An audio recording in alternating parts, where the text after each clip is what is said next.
Hello ladies and gentlemen, I'm Nirwana Utfa. This time I would like to inform about history of Islamic civilization in South Sulawesi.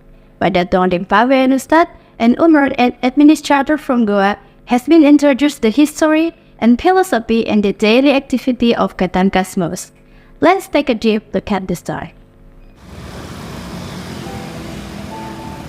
Pada mulanya masjid ini mendapatkan kunjungan tamu dari Arab Yaman yang bermaksud akan menyebarkan Islam kepada Raja Goa dan singgah di tempat ini yang banyak ditumbuhi oleh pohon katangka. Ya.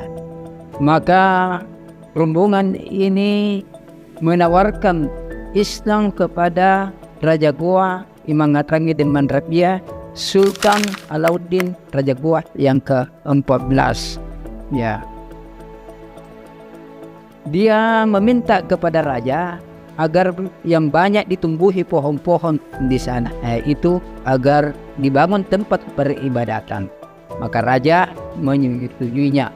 Pada saat itu tahun 1603 dan raja pada waktu itu belum memeluk Islam. Nanti pada tahun 1605 baru Raja Goa mengucapkan dua kalimat syahadat itu. The Katangka Mosque was built before Islam entered or accepted by the Goa king. Later in 1605, Goa king with the Talo king is convinced to enter Islam. Ketika penyebaran Islam itu datang, raja menyetujuinya dan mengerahkan rakyat untuk menebang pohon-pohon itu. Kemudian pohon-pohon itu ditebang, kemudian dijadikan masjid. Jadi singkat saja setelah ditawarkannya dan raja menyetujui, dia langsung ke lokasi menebang pohon-pohon ini dengan mengerahkan rakyat. Oleh karena kekuatan raja itu memang besar pengaruhnya itu. Karena seketika itu pohon ditebang, kemudian diiris-iris dan bahan bakunya dari kayu yang ditebang yang bernama kayu pohon katangka. Inilah yang kita saksikan sampai sekarang ini. Not only history, many other things that make this mosque interesting to visit as one of the forms of Islamic relics. One of them is the philosophy of Katangka Mosque. Ketika masjid ini dibangun, kita memperhatikan ada filosofinya. Karena dua pintunya di muka, di bagian dalam ada 3. Ini makna filosofinya itu bahwa rukun Islam yang kelima itu. Jadi di dalam memeluk agamanya harus itu berpegang teguh kepada 5 rukun itu. Kemudian setelah kita masuk di bagian interior ini, kita melihat ada 6 jendelanya. 6 jendelanya ini mengandung makna filosofis bahwa rukun iman yang ke-6. Sedangkan tiangnya yang menyanggah ke atas kubah yang bersusun 2 itu ada 4. 4 ini mengandung makna filosofis bahwa Nabi mempunyai 4 orang sahabat setia, yakni Abu Bakar, Umar, Utsman, dan Ali. Sedangkan kubahnya di atas bersusun 2 itu mengandung makna Allah dan Muhammad itu asyhadu an la ilaha illallah wa asyhadu anna Muhammadar Rasulullah. Sehingga bermakna 2 susun kubahnya itu mengandung makna filosofisnya adalah asyhadu an la ilaha illallah wa asyhadu anna muhammadar rasulullah. Allah dan Muhammad.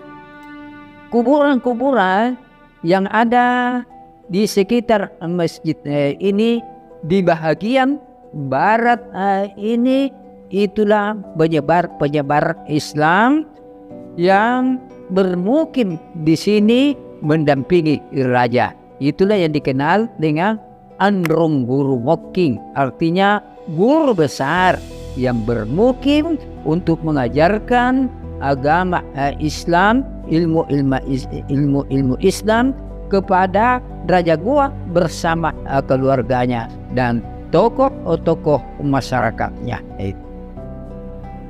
Kebahagiaan samping bagian kanan ini adalah kuburan-kuburan raja, termasuk permaisurinya,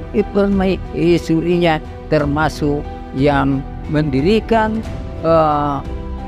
masjid, yang melakukan renovasi terhadap masjid ini bernama Sultan Idris Khairuddin.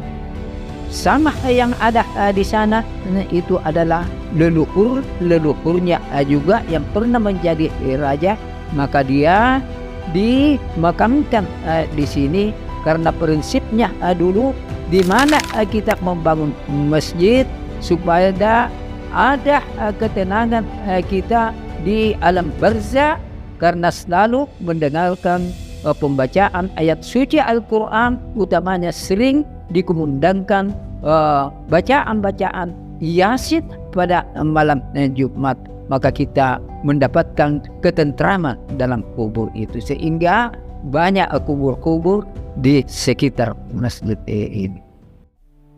In addition to giving peace, the mosque is also used for various Islamic activities, such as the place of study of Quran and religious study.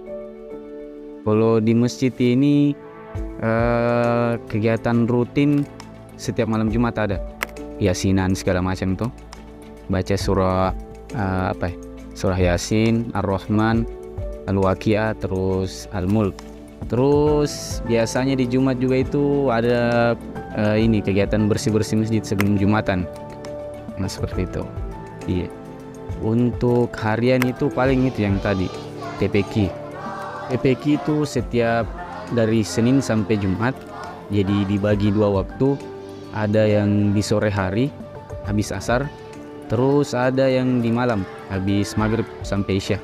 Itu dibagi karena kan sekarang anak sekolah itu juga terbagi 2, ada yang masuk pagi, ada yang masuk siang, makanya dibagi 2 juga. Jadi bebas pilih anak-anak. Yang kemarin itu ada haul, itu baru tahun ini terlaksana. Haulnya masuknya Islam ke Kabupaten Goa, Sulawesi Selatan khususnya. Nah itu baru kegiatan pertama itu kemarin. Jadi diperingati dengan ya paling kajian-kajian terkait sejarah masjid di seperti itu. Yang baru-baru juga ini ada pengecetan genteng masjid, makanya itu lebih colorful di atas di genteng. Apalagi ya yang baru juga itu setiap habis sholat Jumat ada ngopi Jumat.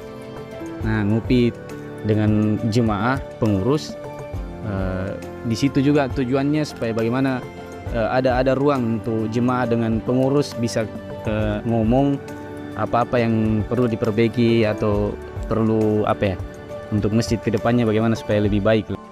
Untuk setiap subuh itu sebenarnya juga ada ngopi subuh, cuman ndak serame yang di Jumat. Paling beberapa pengurus di ngobrol-ngobrol biasa. Pemeliharaan masjid, kebetulan saya juga yang memelihara masjid. Paling itu kebersihan, yang biasa juga ini kerja bakti setiap pekan, setiap Ahad. Nah terus ada pembersihan AC itu 3 bulan sekali. Terus apa lagi, biasanya juga sebelum hari raya itu ada kerja bakti rame-rame. Ini gorong-gorong masjid. Terus iya itu toilet segala macam. Apalagi baru-baru juga penambahan toilet di depan ini, baru